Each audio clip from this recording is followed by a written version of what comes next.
gratis dari pemerintah. Keluarga Afan terharu karena semasa hidup, Afan bercita-cita bisa membelikan rumah untuk orang tuanya.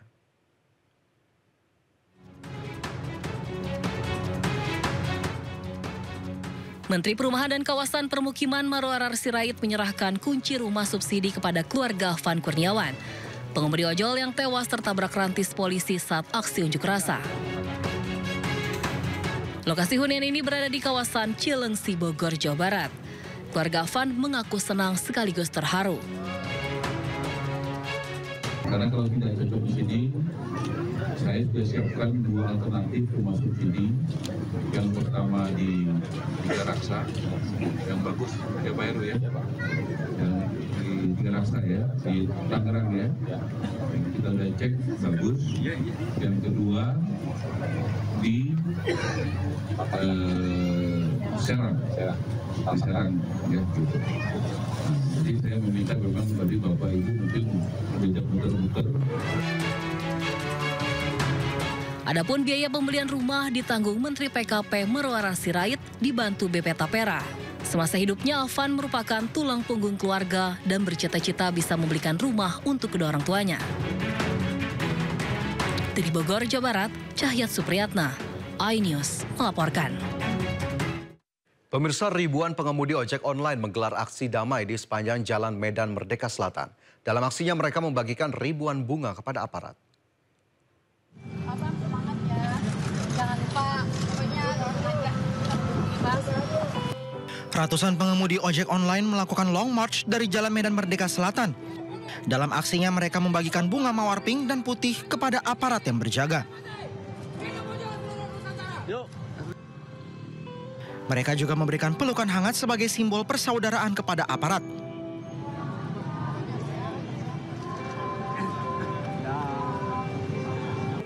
Perwakilan ojol menyebut pihaknya menyediakan ribuan bunga mawar untuk dibagikan kepada petugas TNI Polri. Kita perkirakan mencapai 2.000 driver online yang sudah kita verifikasi datanya, akunnya, dan juga jelas dia merupakan mitra aktif di aplikator. Baik apakah itu Gojek, Grab, Shopee, InDriver, Maxim, seperti itu. Aksi juga digelar sebagai bentuk solidaritas terhadap sesama rekan pengemudi ojol Afan Kurniawan yang telah meninggal dunia. Pihaknya menegaskan bahwa para pengemudi akan ikut mengawal kasus Afan hingga tuntas. Polisi menangkap Direktur Eksekutif Lokataru Del Pedro Marhain dan aktivis Gejayan memanggil Syahdan Hussein. Mereka ditangkap lantaran diduga melakukan provokasi untuk melakukan tindakan anarkistis saat unjuk rasa berlangsung.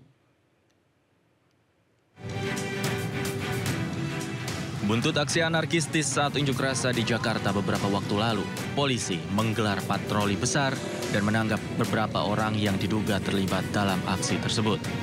Polda Metro Jaya menangkap dan menetapkan Direktur Eksekutif Lokataru Foundation Del Pedro Marhain sebagai tersangka. Del Pedro Marhain diduga melakukan provokasi untuk melakukan tindakan anarkistis yang berdampak pada rusaknya sejumlah fasilitas umum saat aksi unjuk rasa yang digelar di Jakarta. Polisi mengklaim Del Pedro melakukan ajakan dan hasutan yang provokatif untuk melakukan aksi anarkis dengan melibatkan pelajar dan anak-anak. Polisi juga menyebut berdasarkan bukti yang ditemukan, Del Pedro melakukan provokasi sejak unjuk rasa yang digelar pada 25 Agustus 2025 yang lalu. Direktorat Reskrim Polda Metro Jaya telah melakukan penangkapan terhadap saudara DMR atas dugaan melakukan ajakan, hasutan yang provokatif untuk melakukan aksi anarkis dengan melibatkan pelajar, termasuk anak. Ya, jadi anak ini usianya sebelum 18 tahun. Saudara DMR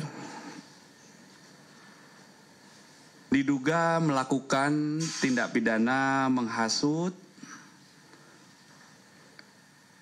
untuk melakukan pidana dan atau menyebarkan informasi elektronik yang diketahuinya membuat pemberitahuan bohong yang menimbulkan kerusuhan dan keresahan di masyarakat. Sementara itu, kuasa hukum Del Pedro menyebut prosedur penangkapan yang dilakukan oleh polisi tidak sesuai aturan. Tanpa proses pemanggilan dan pemeriksaan, polisi disebut langsung menjemput paksa Del Pedro dan menetapkan sebagai tersangka.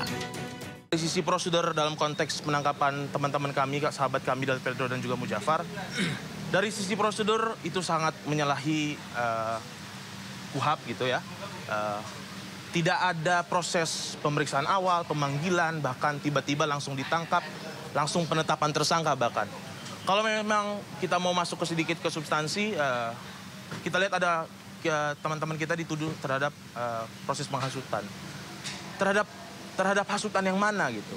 Apakah ada proses cross-check silang antara siapa yang dihasut dan juga penghasut? Tidak ada informasi itu secara utuh, secara proper. Hasil dari diskusi Prabowo dengan sejumlah... Del Pedro Marhain saat ini menjabat sebagai Direktur Eksekutif Lokataru Foundation, sebuah organisasi yang berfokus pada advokasi hukum dan hak asasi manusia. Dengan latar belakang di bidang hukum dan ilmu politik, Del Pedro mengawali karirnya di bidang advokasi dan penelitian. Ia pernah menjadi peneliti di Lokataru Law and Human Rights. Ia juga pernah menjadi program asisten di Komisi untuk Orang Hilang dan Tindak Kekerasan atau Kontras. Del Pedro juga sempat diamankan Polda Metro Jaya saat unjuk rasa penolakan RUU Pilkada di gedung DPR pada tahun 2024 yang lalu. Dari Jakarta, tim Liputan iNews melaporkan. Terkait dengan situasi... Polda Metro Jaya kembali menetapkan 6 tersangka baru dalam unjuk rasa yang berujung kericuhan. Para tersangka tersebut merupakan admin dari media sosial yang melakukan ajakan aksi perusakan dan live di media sosial. Sudah ditetapkan. Yang pertama kami sampaikan adalah Saudara DMR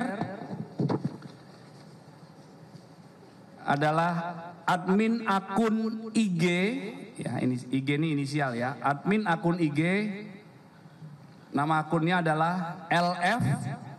Tersangka yang kedua adalah tersangka Saudara MS yang merupakan akun medsos IG, nama akunnya @bpp.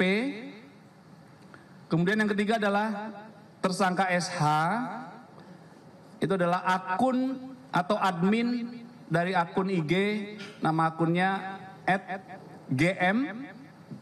Kemudian tersangka yang keempat, KA, adalah seorang admin akun IG, namanya AMP, perannya juga melakukan collab.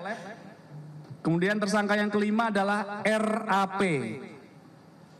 RAP adalah admin akun IG @RAP. Kemudian yang keenam adalah Saudari FL, adalah admin akun medsos dengan inisial T, nama akunnya FG.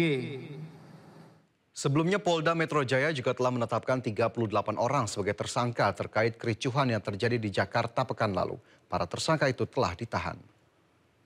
Sampai dengan hari ini, rekan-rekan, kami telah melakukan tindakan penahanan terhadap 38 tersangka. Ya, 38 tersangka telah ditahan. Terhadap 38 tersangka ini telah dilakukan penahanan oleh Direktorat Reskrim Polda Metro Jaya, ya, dengan peran dan perbuatan yang kami sampaikan tadi, sehingga terhadap para tersangka ini ada yang disangkakan pasal 160 KUHP dengan ancaman pidana maksimal 6 tahun karena mengajak, menghasut orang untuk melakukan tindak pidana. Kemudian ada yang disangkakan pasal 170 KUHP tentang kekerasan secara bersama-sama di muka umum terhadap orang, kekerasan secara bersama-sama di muka umum terhadap barang dengan ancaman pidana paling lama 5 tahun 6 bulan. Kemudian ada yang disangkakan pasal 406 tentang pengerusakan dengan ancaman pidana paling lama 2 tahun 8 bulan. Kemudian ada juga yang disangkakan dengan pasal 212, 214, 216, dan 218 KUHP tentang melawan perintah petugas, melakukan perlawanan, menghalang-halangi, tidak mengindahkan perintah petugas yang sedang melaksanakan tugas. Nah, ini adalah persangkaan-persangkaan pasal. Ya, selanjutnya penyidik masih terus melakukan pendalaman, mengembangkan kasus ini, dan apabila ada perkembangan terhadap penyidikan kasus ini akan kami sampaikan lebih lanjut rekan-rekan. Ya.